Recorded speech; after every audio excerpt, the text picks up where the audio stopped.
Hello, everyone. Welcome to this week's DCIG video blog. Again, we're the us analysts here at DCIG. Got Todd Dorsey, Ken Clipperton, myself. Jerome Wendt, the president and founder of DCIG. We're spending a few minutes just sort of sharing some thoughts that are on our minds as far as different research we're working on, and just having a little conversation. And one of the things that's been on our mind this week that we wanted to talk about, and just really we're hearing a lot more about resiliency. I think that's always been sort of a topic for years, but it seems like it's taken on greater importance now, especially with ransomware becoming so prevalent that companies are much more concerned about the resiliency of their infrastructure, how quickly they can recover, and how quickly, really, in some cases, how resiliency is actually facilitated. Introducing resiliency into your infrastructure may actually facilitates the spread of ransomware. So we're just going to, just sort of, I've seen that certainly some of the people I've talked with, that because they have a resilient infrastructure, it's actually gotten to areas where maybe shouldn't have gotten into because they've created failover and different areas. So Ken, I know you've been talking a lot about this and thinking about it. So why don't you just share a few thoughts that's on your head, and maybe Ken or Todd and I will jump in as appropriate. Yeah, well, the reason this came up for me is I'm working on a series of reports that really focused on the transition from storage management to effective data management. And that a lot of organizations are moving through that. And one of the drivers is around business resilience. It's how do we keep our business up and running and sustainable in the face of cyber attacks. Right. And all says one of the key drivers. But there are other drivers as well. Again, that drive to derive more value from the data that organizations have been keeping. Some of the folks I've talked to have talked about activating that data, not just keeping around in case, but actually, deriving value from that. And also just another driver of why organizations are moving to data management, being just the scale of the data. As they get beyond that petabyte boundary into multiple petabytes. Just manual processes they may have been able to use in the past just don't work for them anymore. And so they're needing tools that can automate, and do maybe policy-based drivers for their infrastructure. So as again, a move away from storage management to data management in order to achieve business objectives, including business resilience, keeping the business open in the face of cyber attacks. Yep. One of the kind of things that jumped out at me as I've been doing the research, it was an interview with a gentleman who manages the provision of services at a security-focused provider where they do incident response, and they had helped over 100 customers recover from ransomware attacks, cyber attacks, and he said with them, and it really the kind of thing they were talking about was the benefits of snapshot technology in primary storage as being a key enabler to bringing systems back online in hours or days instead of weeks. But even where they've been engaged, so they bring in a team of professionals that are just focused on this recovery process. Typical to get critical core services online again. They target to get that up within 48 hours or up to a few days. And then other high priority workloads, typically they're talking about a month. And that's, and that's with, again, a dedicated team. This is not do it yourself. This is bringing in the experts. It's not, again, unless of course you've been their client before, in which case they did have hardened your infrastructure and helped you be ready to recover. Right. But really the kind of point coming out of that was a couple things. One, for me, every business really needs to develop and implement a strategy for recovering from a successful cyber attack within the timeframes necessary to meet business continuity objectives. Preferably before disaster strikes. There are these firms out there that can help you after the fact, and get up and going. I'm sure they come at a good price, the cost, right. But even then, you're talking days for just your core services, to get up and running, Active Directory or your virtualized environment, your backup infrastructure, so you can begin to recover things, and also I thought it was interesting, again, that learning that from those experts, from working with over 100 clients. That's the typical thing: a few days to get the core going, a month to get other important stuff going. And you didn't even talk about the rest of the infrastructure.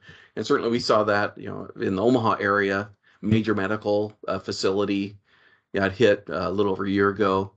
And I know they were not able to schedule new appointments for weeks, and systems were still down multiple weeks later and into months later.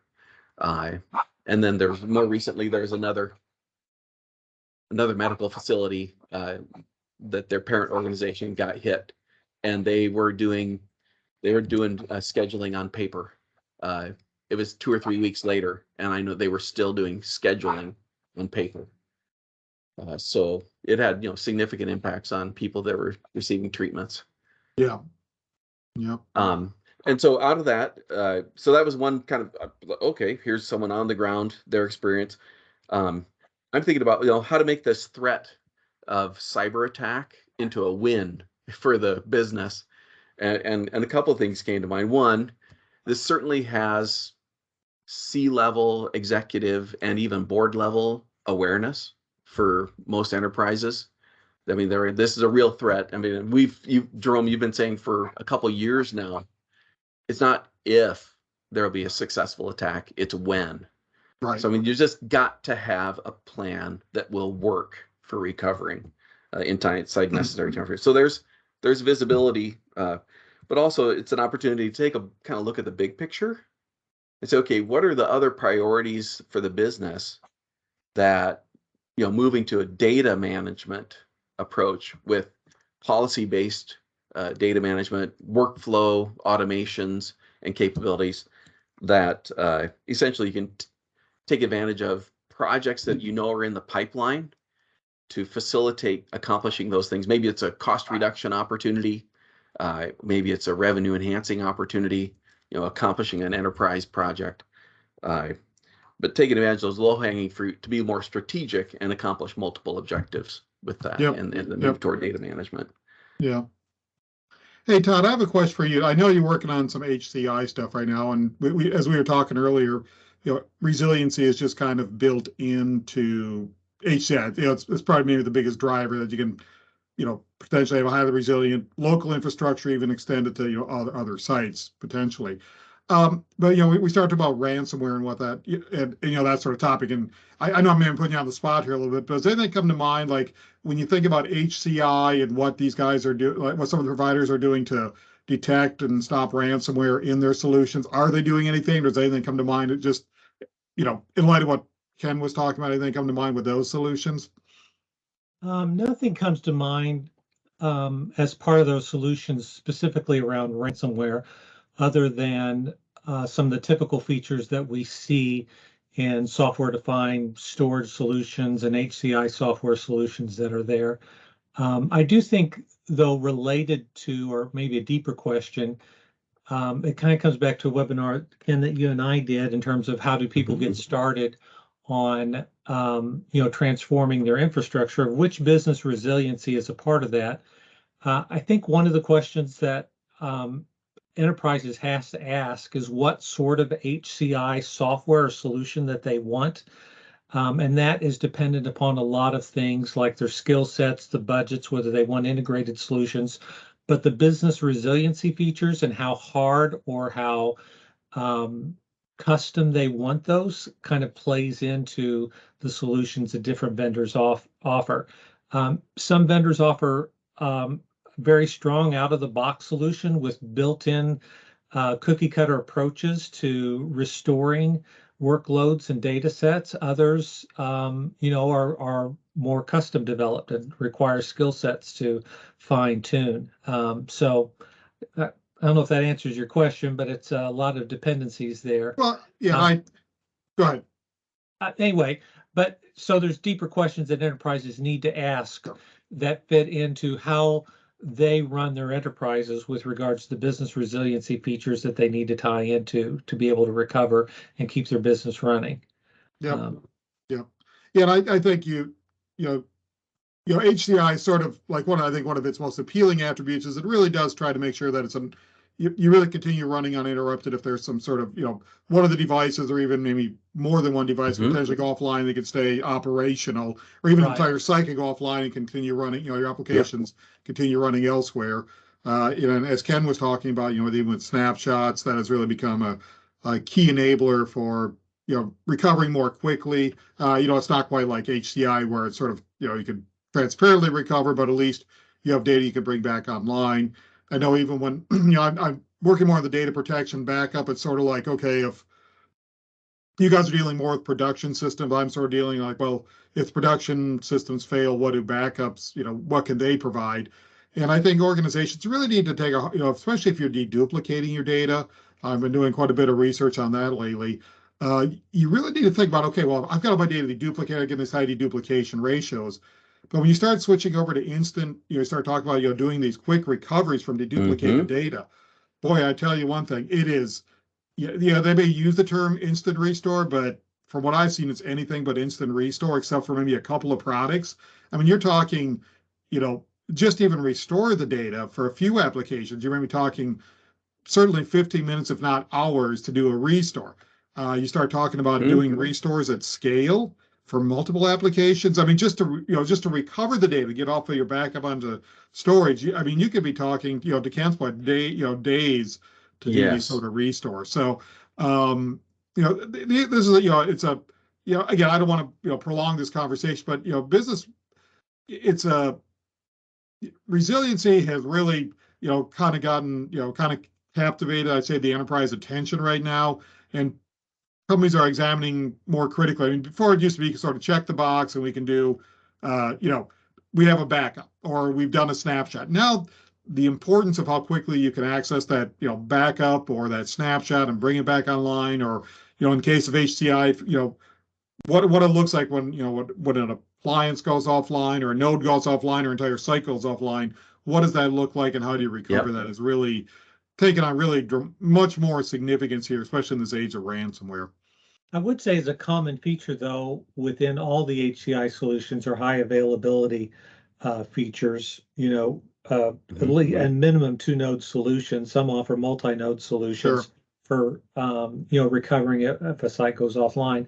But I do think, as a tag-on thought to your opening, Ken, with regards to data management, I think one of the challenges that needs to go into data management is, given the huge volume of data that enterprises are managed, part of that decision is pre-thinking ahead of time. What is my critical data? What are my critical workloads before? Because not all data is critical to running the business. But we need to identify which data is critical, and do we have an architecture that supports fast recovery? Right. There you go. Yeah, and the article we published in early December on our site, I talk about how achieving data resilience at scale requires a new approach.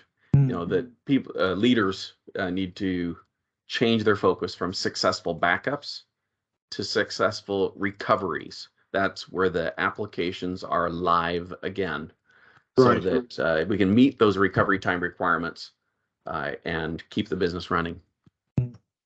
Well, Ken, with those thoughts, thank you both for your contributing and just sort of today's conversation resiliency. For anyone who's watching today, thank you for joining us. If you want to learn more about DCIG, please go up to our website at www.dcig.com. And if you haven't already done so, subscribe to our newsletter so you can keep up to date on what's going on with us. Thank you for joining us, and we look for you.